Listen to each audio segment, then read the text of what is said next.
श्रेष्ठ भारत देख रहे हैं आप। मैं हूं आपके साथ हर्ष भारद्वाज। रक्षा क्षेत्र में वैसे तो भारत किसी से पीछे नहीं है, लेकिन जब से आत्मनिर्भर भारत के तहत रक्षा क्षेत्र में स्वदेशी तरीके से उपकरण बनाए जा रहे हैं तो दुनिया भी उसकी तारीफ कर रही है, क्योंकि रक्षा निर्माण में मेक इन इंडिया के तहत देश ने बड़ी कामयाबी हासिल की है। एक दौर था जब हम रक्षा क्षेत्र की हर छोटी बड़ी जरूरतों के लिए दूसरे देशों के मोहताज थे, लेकिन अब इस क्षेत्र में भारत की स्थिति धीरे धीरे बदल रही है।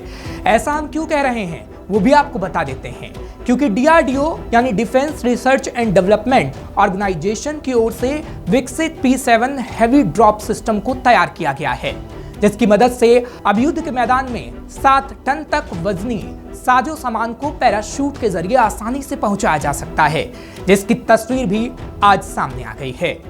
दरअसल आज भारतीय वायुसेना ने पहली बार DRDO की ओर से बनाए गए हैवी ड्रॉप सिस्टम के जरिए सामानों को एयर ड्रॉप किया, जिससे अब अंदाजा लगाया जा सकता है कि रक्षा क्षेत्र में स्वदेशी उपकरण कितना काम आ रहा है और भारतीय सेना की ताकत को और मजबूत कर रहा है।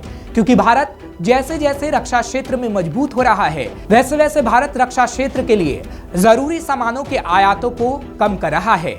आयात कम करने का ये मतलब नहीं कि उन सामानों की देश को जरूरत नहीं या उन सामानों का प्रयोग हमने बंद कर दिया है, बल्कि उन सामानों को अब भारत अपने देश में ही बनाने पर फोकस कर रहा है और उसके लिए मेक इन इंडिया अभियान के तहत भारत में ही रक्षा उपकरणों को तैयार किया जा रहा है। जिस तरीके से हैवी ड्रॉप सिस्टम को तैयार किया गया, जिसे भारतीय सेना इस्तेमाल कर रही है। अब आप सोच रहे होंगे कि आखिर हैवी ड्रॉप सिस्टम है क्या, तो वो भी आप समझ लीजिए। हैवी ड्रॉप सिस्टम का उपयोग सैन्य भंडार जैसे वाहन, गोला बारूद, कई उपकरणों को पैराशूट से नीचे गिराने के लिए किया जाता है। विमान के लिए हैवी ड्रॉप सिस्टम में एक प्लेटफॉर्म और विशेष पैराशूट सिस्टम शामिल होता है। पैराशूट सिस्टम एक मल्टी स्टेज पैराशूट सिस्टम है, जिसमें 5 मुख्य कैनोपी, 5 ब्रेक शूट, 2 सहायक शूट शामिल होते हैं।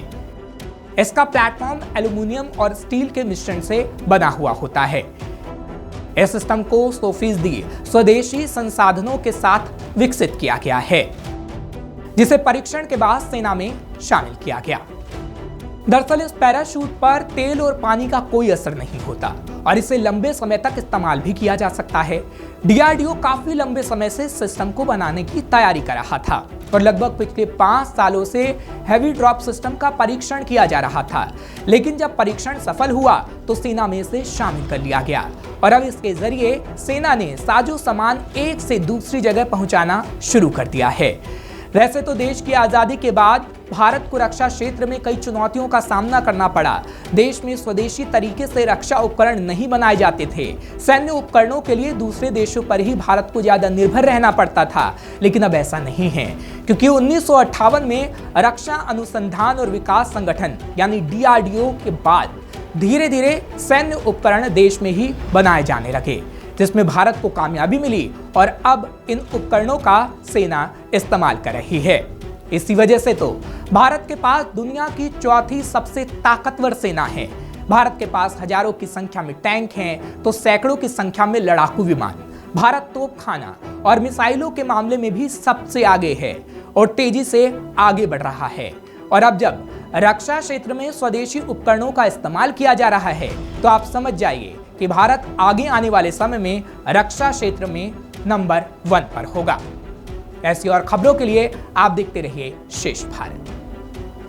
श्रेष्ठ भारत पर खबरों से जुड़े रहने के लिए चैनल को सब्सक्राइब करें, बेल आइकन दबाएं और देखते रहें श्रेष्ठ भारत।